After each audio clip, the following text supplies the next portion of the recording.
북한이 남북을 연결하는 경의선과 동해선 도로를 폭파시키면서 남북 간의 긴장 수위가 고조되고 있는데요. 특히 이 도로를 폭파하는 모든 과정을 영상으로 공개했습니다. 이러면서 4년 전 북한이 남북 사무소를 폭파한 사건도 다시 회자되고 있는데요. 일단 이번 도로 폭파 영상부터 다시 한번 짚어보도록 하죠.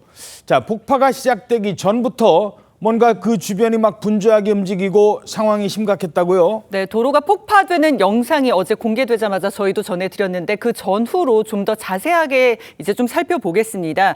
군이 공개한 영상을 보면요. 경의선 도로의 군사분계선 이북 약 10m 지점에 보시는 것처럼 검정색 비닐 재질의 약 6m 높이의 가림막이 설치돼 있었습니다.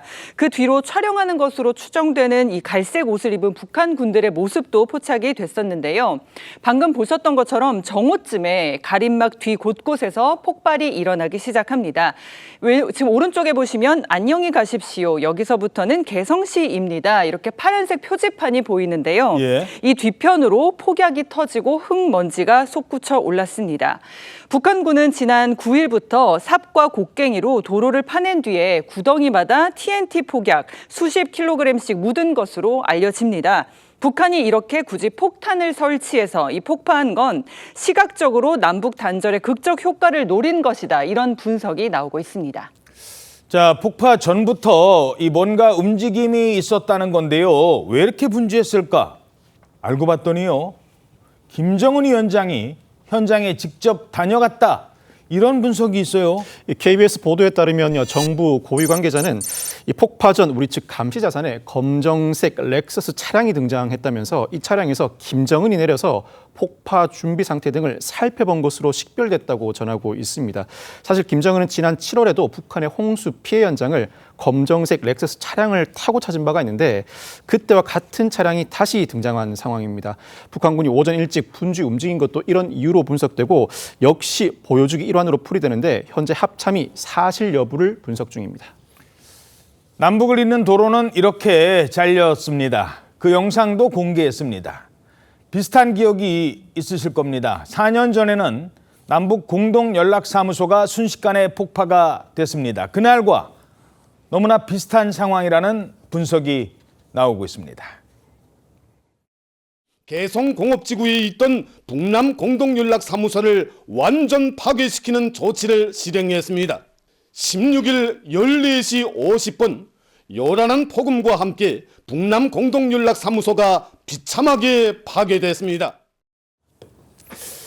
자, 일단 공개된 영상부터가 거의 비슷한 것 같아요. 그렇죠. 4년 전에 저 영상과 비슷한 이유가 있습니다. 그러니까 4년 전에 연락사무소를 폭파할 때도 그리고 이번에 도로를 폭파할 때도요. 굳이 폭탄을 설치해서 보란 듯이 폭발을 했기 때문인 겁니다. 또한 이 연락사무소 폭파와 이번 도로 폭파 모두 남북 협력을 상징하는 시설물이었다라는 점도 공통점이 될 수 있을 것 같고요. 그리고 또 한 가지는 두 시설물 모두 우리 혈세인 우리 돈이 들어갔다라는 점 이것도 공통점입니다. 남북 연락사무소 같은 경우에는 공사비 약 180억 원, 운영비 약 100억 원 등의 우리 국민의 세금이 들어갔고요. 그리고 경의선, 동해선 도로 같은 경우에도 우리 정부가 자재와 장비 등을 먼저 구입해서 북한에 빌려주는 형태로 건설했기 때문에 우리 돈 약 1,800억 원이 들어간 시설이었던 겁니다. 예, 물론 뭐 다 잘린 건 아니고 이제 일부 구간이 잘린 거기 때문에 뭔가 상징성을 좀 보여주는 것 같습니다.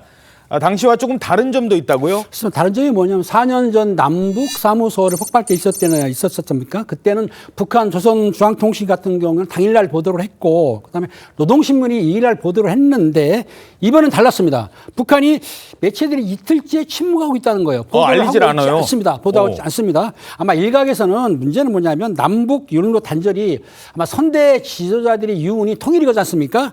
통일 유운에 배치되는 거기 때문에 아마 보도를 자제하는 거 아니냐 그렇게 하는 관측도 있는데 어찌됐든 간에 북한에서는 보도를 하고 있지 않습니다. 예.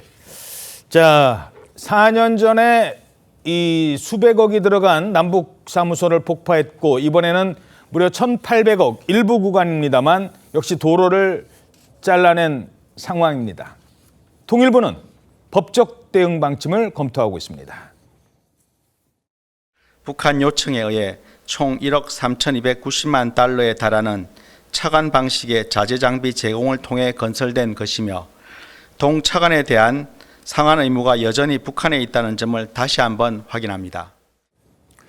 자, 뭐 이게 소송을 통해서 과연 북한한테 돈을 받아낼 수 있을까? 이것도 궁금한데 어떻게 보십니까? 예전에 우리 정부는 이 북한이 남북 연락사무소를 폭파한 직후에도 북한을 상대로 총 447억 원을 구하는 손해배상 청구 소송을 서울중앙지방법원에 제기한 바가 있습니다. 물론 재판에서 승소한다고 하더라도 북한으로부터 돈을 받아낼 방법이 없는 것은 사실입니다. 그렇지만 북한의 폭파가 명백한 불법이고 남북 간 합의 위반이며 우리 국민의 재산권을 침해한 행위라는 점을 분명히 하기 위한 조치라고 당시 정부가 설명한 바가 있습니다. 예, 알겠습니다.